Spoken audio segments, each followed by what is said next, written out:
আসসালামু আলাইকুম। দেখেন একটু শুনেন আলোচনাটা, এই ধরনের আলোচনা আমি জীবনে শুনি নাই। আপনারা শুনুন একটু প্লিজ।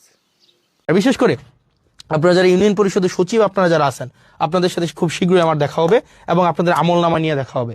ইউনিয়ন পরিষদের যে সচিব আছেন, 15টা ইউনিয়নের 15টা সচিব, দুর্নীতির আখড়া মূলত হচ্ছে এই ইউনিয়ন পরিষদের এই যে সচিবদের মধ্যে। তো আপনারা চেষ্টা করেন, সারাদিন পরিশ্রম করেন, আপনাদের চেষ্টা পরিশ্রম সেগুলোকে আমরা সম্মান জানাই, কৃতজ্ঞতা জানাই। একই সাথে সাথে আপনাদের বিরুদ্ধে যে অভিযোগগুলো আছে আমরা চাই এই অভিযোগগুলো আপনাদের বিরুদ্ধে না থাকুক। কারণ আপনারা যে হয়রানি হয় বিভিন্ন মানুষগুলো, আপনাদের কেন্দ্র করেই কিন্তু সার্ভিসগুলো হচ্ছে আবর্তিত হয়, রুটেট হয়।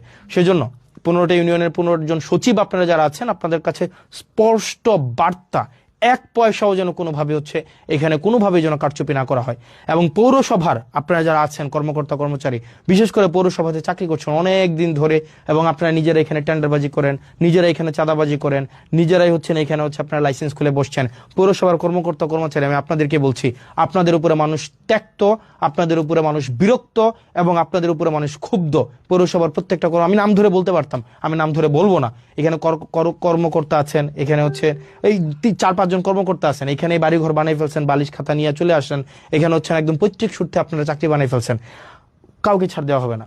এবং আপনি যদি জনগণের প্রতি কমিটেড না হন, আপনি যদি এখানে কোনো ধরনের অর্থ হচ্ছে অবৈধ অর্থের সন্ধানে আপনি থাকেন, তাহলে আপনার জন্য এখানে চাকরি করার শুভনীয় না।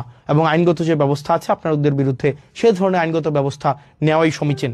সেজন্য প্রত্যেকটা ডিপার্টমেন্ট দেবিদ্বারের, এই ডিপার্টমেন্টগুলো যদি যথাযথভাবে ফাংশন করে, তাইলেই দেবিদ্বারের যে উন্নয়নের যে ধারাবাহিকতা সেটি অব্যাহত থাকবে।